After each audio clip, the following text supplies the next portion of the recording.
ఇది జీవిత రేఖ, ఇది భాగ్యరేఖ. ఇక్కడి నుంచి ఒక రేఖ శుక్రస్థానానికి వెళ్ళినా లేదా చంద్రస్థానానికి వెళ్ళినా స్త్రీ మూల అర్జితమైనటువంటి డబ్బు వీరికి లభిస్తుంది. చంద్రస్థానం నుంచి ఇట్లా వచ్చిన దాని అర్థం అదే, ప్రధాన స్రవంతిలో స్త్రీ మూలకమైనటువంటి డబ్బు కలిసింది. శుక్రస్థానం నుంచి వచ్చి చేస్తే అత్తింటి సొమ్ము వచ్చి చేరింది అనుకోవచ్చు. ఇట్లా వచ్చిన రేఖలు పైకి ముఖాన్ని ఉంచినా అంటే ఆ చంద్రుడిని బోర్లించినట్టున్నా వెలుకలు వేసినట్టున్నా ఇది భార్యార్జితం, ఇది శ్వశురార్జితం. అంటే బంధుమిత్రుల ద్వారా, ముఖ్యంగా అత్తవారింటి ద్వారా ఇటువంటి వ్యక్తులు ఇల్లరికం లేదా దత్తత వెళ్ళి వారి ఆస్తిపాస్తులు కూడా తనవిగా చేసుకొని ఇతోధికంగా అభివృద్ధి చెందినటువంటి ఉదాహరణలు కనిపిస్తాయి. దీనికి మరొక కారణం కూడా ఉంది. బుధుడు, చంద్రుడు, ఈ యొక్క శుక్రుడు, ఈ 3 గ్రహాలు చరగ్రహాలు కాబట్టి వీరి విదేశాలకు వెళ్ళి కూడా ఇతోధికమైనటువంటి ధన సంపత్తులు సంపాదించగలుగుతారు. ఇటువంటి వ్యక్తులకు మరొక రేఖ నేను చూపిస్తాను.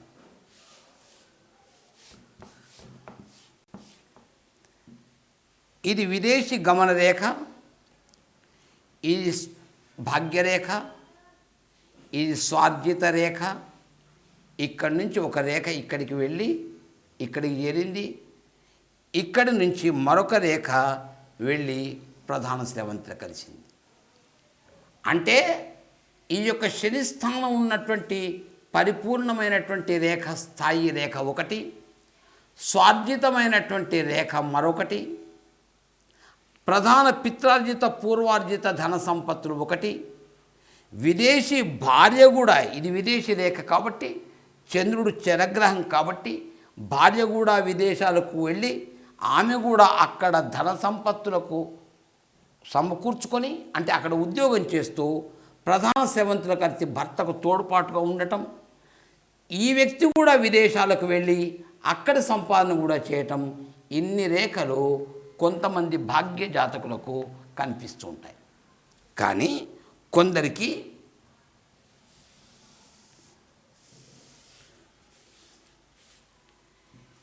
ఇక్కడి నుంచి ఒక బయలుదేరి రేఖ శని స్థానంలోకి ప్రారంభమై ఇట్లా వెళుతుంది.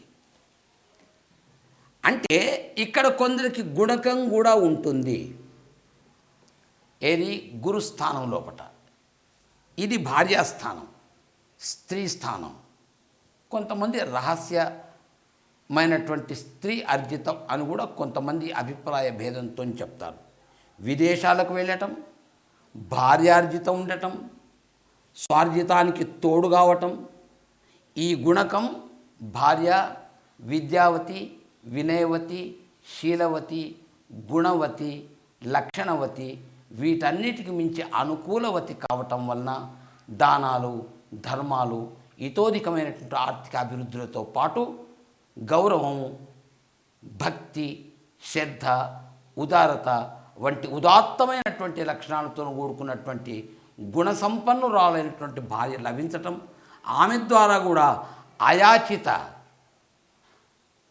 ఆర్థిక ఆదాయం జాతకునికి లభించటం అతడు పూర్వజన్మంగా చేసుకున్నటువంటి అదృష్టంగా ప్రారంభించారు. అందుకోసమే దీన్ని ప్రారబ్ధ రేఖ అన్నారు. పూర్వజన్మ సంచిత దుష్ట శిష్ట భాగ్యాల యొక్క ఫలితాలు ప్రారబ్ధ రేఖ రూపం లోపట, ప్రధాన రేఖల రూపం లోపట, ఉపప్రధాన రేఖల రూపంలో మనకు ప్రదర్శింపబడతాయని మన సాముద్రిక శాస్త్రజ్ఞులు విశ్వసిస్తూ ఉంటారు. రైట్, మరొకటి చూద్దాం.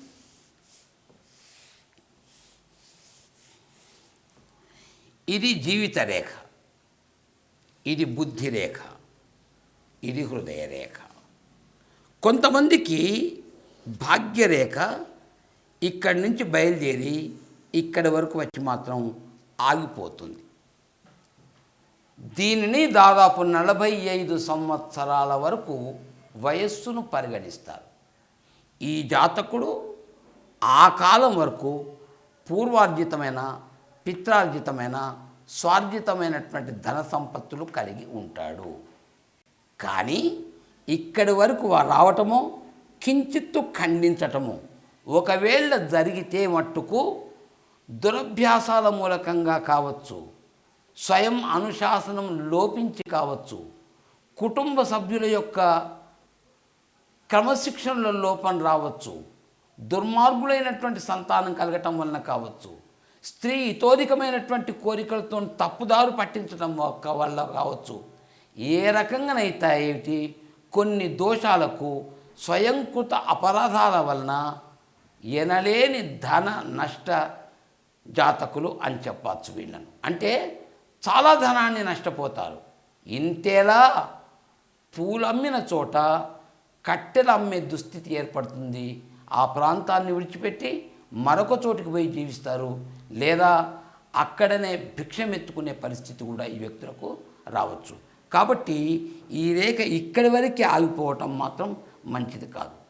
కానీ నిన్న ఒక రేఖలలో జీవిత రేఖ నుంచి ప్రారంభమైనటువంటి ఒక రేఖ బుద్ధి రేఖ వరకే వచ్చి ఒకవేళ బృహత్ త్రిభుజమైనచో, ఇది త్రిభుజం కావటానికి వీలు లేదు మీకు. ఎందుకంటే కంకణ రేఖ నుంచో ఆ పరిసర ప్రాంతాల నుంచో బయలుదేరి బుద్ధి రేఖను ఖండిస్తూనో బుద్ధి రేఖ వరకు వచ్చి మాత్రమే ఆగిపోతుంది. కాబట్టి బుద్ధి లోపం వలన, అనాలోచిత చర్య వలన, క్రమశిక్షణ లోపించడం వలన, కుజస్థానం కాబట్టి కుటుంబ సభ్యులు శుక్రునికి దగ్గర ఉన్నారు కాబట్టి కుటుంబ సభ్యులలో క్రమశిక్షణ లోపించడం ద్వారాను, లేదా ఇక్కడి నుంచి బయలుదేరింది కాబట్టి ఇంతవరకు దురభ్యాస రేఖలు ఉంటాయి కాబట్టి దురభ్యాసాల కారణంగాను ఎనలేని ధనాన్ని కోల్పోయి కడుబీదరికాన్ని అనుభవించేటువంటి దుస్థితి ఈ వ్యక్తులు చూస్తారు. కానీ ఇదే రేఖ ఎరిగి హృదయ రేఖ వరకు పోయింది అనుకోండి, లేదా కించిత్తు ఖండించింది అనుకుందాం. ఇక్కడ ఖండన వలన ఇక్కడికి ఆగిపోయినట్టే, దాదాపు పైకి ఎదగలేకపోయింది. ఇక్కడ స్థాయి రేఖ కూడా మీకు లేదు ఆ జాతకునికి అనుకుందాం మనం. అంటే ఈ వ్యక్తులు హృదయానికి సంబంధించినటువంటి వ్యక్తులు. అంటే తల్లి, తండ్రి, అన్నలు, తమ్ములు, చెల్లెళ్ళు, అక్కలు, వాళ్ళ చదువులు, వాళ్ళ వివాహాలు, తనన స్వజనుల రక్త సంబంధికుల యొక్క గురుతర కార్యభారాన్ని వివాహాది కార్యాలకు, విద్యాది కార్యాలకు, ఉద్యోగాలు ఇప్పించేటువంటి పనుల నిమగ్నమై ఉండి ఉన్న తన ధన సంపత్తును ధారపోసి తాను ఏమీ మిగలకుండానటువంటి స్థితి హృదయ రేఖ వరకు వచ్చి ఆగిపోయినటువంటి రేఖ చెప్పుతుంది. కాబట్టి ఇది ఎదిగి శని పర్వతంలోకి వెళ్ళిందనుకోండి, ఈ భాగ్యం మాత్రం వర్తించదు, నిండైన ధన సంపత్తులు ఉంటాయి. మరి ఇవి ఖండనలు కావా? ఇక్కడ ఒకటి చాలా గమనించండి సార్.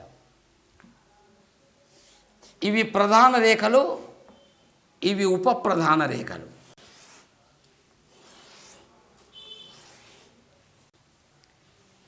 ఏ ఉప ప్రధాన రేఖ కూడా ప్రధాన రేఖల్ని ఖండించకుండా తమ తమ యొక్క గమ్యస్థానాలకు చేరలేవు.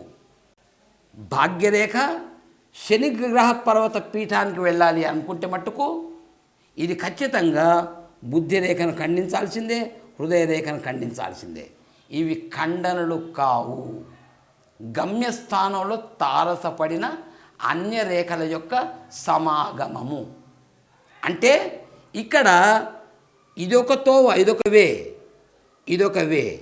దీన్ని మనం హిందీలో చౌరాస్తా అంటాం, దీన్ని మనం తెలుగులో కూడలి అంటాం. 4 తోవల యొక్క కూడలి, 3 తోవల యొక్క కూడలి, లేదా పెక్కు తోవల యొక్క కూడలి ఖచ్చితంగా అభివృద్ధి చెందుతుంది. అక్కడి షాప్స్ చూడండి, అక్కడ ఉన్నటువంటి వ్యక్తులు చూడండి, ఏదైనా కావండి, ఇతోధికమైనటువంటి అభివృద్ధి చెందుతారు. అంటే ఎక్కడనైతే ఈ ప్రధాన రేఖలు, ఉప ప్రధాన రేఖలు ప్రధాన రేఖలను ఖండిస్తూ ఉంటాయో అది యోగకాలంగా భావించాలి. అక్కడ ఇతోధికమైనటువంటి అభివృద్ధిని చూపెట్టాలి. అక్కడ బాగా ధన సంపత్తులు సమకూరుతాయి. ఇది కూడా యోగకాలమే. బాగా యశోప్రతిష్టలు, బాగా గుర్తింపులు ఇక్కడ ఉంటాయి. ఇక్కడ బాగా వ్యాపార లాభం, ఇక్కడ కూడా బాగా యోగకాలం వ్యాపారానికి లేదా పరిశోధనలు కొంచెం చెప్పుకోవాలి తప్ప ఇవి ఖండనలు కావటానికి వీల్లేవు. మరి ఖండనలు ఎట్లా ఉంటాయి? ఇది సమస్యే.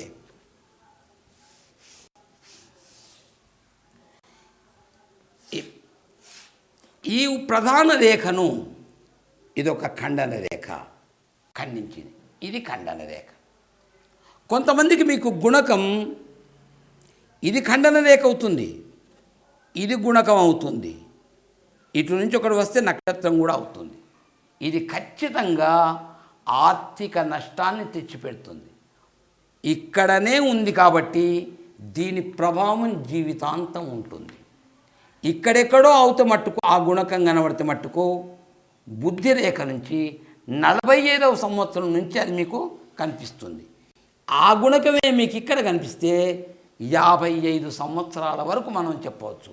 ఆ గుణకమే మీకు ఇక్కడ నక్షత్రము గుణకం కనబడితే డబ్బుకు ఎంత పెద్దగా ఎదిగి ఉన్నా, ఎంత కోటీశ్వరుడైనా, ఎంత పూర్వార్జితాలు ఉన్నా, స్వార్జితాలు ఉన్నప్పటికీ ఇక్కడ దరిద్ర బాధను అనుభవించక వ్యక్తి తప్పదు. అతని వార్ధక్యం ఆర్థిక ఇబ్బందులతో ముగుస్తుంది. చెయ్యి జాపక తప్పదు. పిల్లలపైన ఆధారపడటం, వాళ్ళు చీత్కరించుకోవటము, నసగటము, ఏ రకంగానో మానసికానికి ఒక రకమైన ఇబ్బందులతో కూడుకున్నటువంటి జీవితం గడుస్తుంది. మానసిక ఇబ్బందులు పొందుతాడు, ఆర్థిక ఇబ్బందులు పొందుతాడు, హార్దిక ఇబ్బందులు పొందుతాడు. చిట్ట చివరికి గుండె ఆగిపోయో, లేదా బ్రెయిన్ ట్యూమర్ వచ్చో, లేదా యాక్సిడెంట్ ద్వారానో ఏదో ఆలోచిస్తూ ప్రయాణం చేస్తూ పోతూ యాక్సిడెంట్లోనే మారకం కూడా జరగవచ్చు. ఈ యొక్క గుణకం అంత చెడ్డది, నక్షత్రం కూడా మరీ అంత చెడ్డది. ఇవి ఖండనలు, ఇవి గుణకాలు అనిపిస్తాయి తప్ప ఈ యొక్క రేఖలను ఇంతవరకే రేఖ ఇంతవరకే వచ్చి ఖండిస్తే ఇది మాత్రమే ఖండన, బుద్ధి రేఖ ఖండన మాత్రమే. గ్రహంలో ప్రవేశించినంత వరకు ఇది ఖండన. ఇది వెళ్తే హృదయరేఖను కూడా ఖండించినట్టే. పైకి వెళ్తే మాత్రం గ్రహ ప్రవేశం చేసినట్టు కాబట్టి ఇది నష్టాన్ని సూచించదు. రైట్. కొంతమందికి రేఖ ఇక్కడి నుంచి ఇంతవరకు ఉంటుంది, ఇది హృదయరేఖ, మళ్ళీ ఇక్కడ ఉంటుంది, ఇక్కడ ఉంటుంది. ఈ ప్రాంతంలో మీకు భాగ్యరేఖ కనిపించదు. అంటే ఇక్కడి నుంచి 45 సంవత్సరాల వరకు, 45 నుంచి 55 సంవత్సరాల వరకు ఒక దశాబ్ద కాలంగా బుద్ధిహీనత వలనో, దురభ్యాసాల వలనో, పిల్లలలో క్రమశిక్షణ లేకపోవటం వలనో, లేదా జాతకుడే తననా బంధువులకు అవసరానికి మించినటువంటి ఖర్చులు పెట్టడం వలనో, అతి ఉదారత వలనో, అతి మంచితనం వలనో డబ్బులు బాగా ఖర్చు పెట్టడం వలన ఈ కాలంలో ఇబ్బంది పడతారు. తన దోషాన్ని తాను తెలుసుకొని మళ్ళీ బాగుపడి ఇక్కడి నుంచి ధన సంపత్తులు పెంచుకుంటాడు. చెయ్యి జాపని స్థితి ఈ రేఖ మీకు చెప్తుంది. ఇది ఈ రేఖ యొక్క ఫలితం మీకు ఖచ్చితంగా కనిపిస్తుంది. రైట్. కొందరికి ఈ రేఖ ఇట్లా కనిపిస్తుంది, ఇట్లా కనిపిస్తుంది. భాగ్యరేఖే ముక్కలు ముక్కలుగా ఉంది. ఇక్కడ ముక్కలు ముక్కలుగా ఉండటం వలన ఒకసారి ధన సంపత్తి ఉండటం, ధన సంపత్తును కోల్పోవటం, ఆదాయం రావటం, పెద్దగా దేనికో ఖర్చు కావటం, గృహం గట్టి కాదు, ఆస్తిపాస్తులు కొని కాదు, స్వర్ణం కొని కాదు, తనకు కూడబెట్టుకొని కాదు, ఏదో ఖర్చులు రావటం, దానికి ఖర్చు పెట్టడం. ఒకసారి భార్య ఆరోగ్యం బాగలేకపోవటం, పిల్లల చదువులు కావచ్చు, వారి ఆరోగ్యం బాగలేక కావచ్చు, తల్లిదండ్రుల ఆరోగ్యం బాగలేక కావచ్చు, తన ఆత్మీయుల యొక్క బంధు బాంధవ్యుల యొక్క ఇబ్బందులకు తోడై సహకరించి తాను నష్టపోయేటువంటి జాతకాన్ని చెప్తుంది ఇది మీకు. కొందరికి ఈ భాగ్యరేఖ యవమాల తీరు ఉంటుంది మీకు. కొందరికి గొలుసు రేఖల తీరు కూడా ఉంటాయి మీకు. ఇట్లా ఇక్కడి నుంచి భాగ్యరేఖ ఉంటుంది. ఇక్కడి నుంచి ఇంతవరకు ఎంత ఆర్థిక సంపాదన ఉన్నా, పూర్వార్జితం ఎంత ఉన్నా, పిత్రార్జితం ఎంత ఉన్నా దాన్ని అమ్ముకొని జీవించాల్సిందే తప్ప కొండంత ఆస్తిని కూడా కూచుండి తరిగిస్తాడే తప్ప స్వార్జితం ఉండదు. ఉన్న పిత్రార్జితాన్ని నష్టం చేసుకుంటాడు, అమ్ముకుంటాడు, అమ్ముకున్న డబ్బుతో జీవిస్తాడు. ఇక ఉన్న కొద్ది డబ్బును చూసి శేష జీవితం ఎట్లా కలుస్తుంది అని తనకు తాను ప్రశ్నించుకొని నేను శ్రమపడందే లాభం లేదు అని భావించి ఇక్కడ ఈ స్థాయి రేఖ ఉన్నందున సంపాదిస్తే బాగా సంపాదించగలుగుతాను అనే ఒక ధైర్యంతో ఇక శ్రమ చేయటం ప్రారంభిస్తాడు. కాబట్టి ఇక్కడ భాగ్యోదయం అయినట్టుగానే మనం భావించాలి. ఒకవేళ జ్ఞానం కలిగి పిల్లలు, భార్య, బంధువులు సహకరిస్తే రకరకాల రేఖలు వచ్చి దీనికి సహాయపడుతుంటాయి. ఇవి ఖండనలు మాత్రం కాజాలయ్యి మీకు.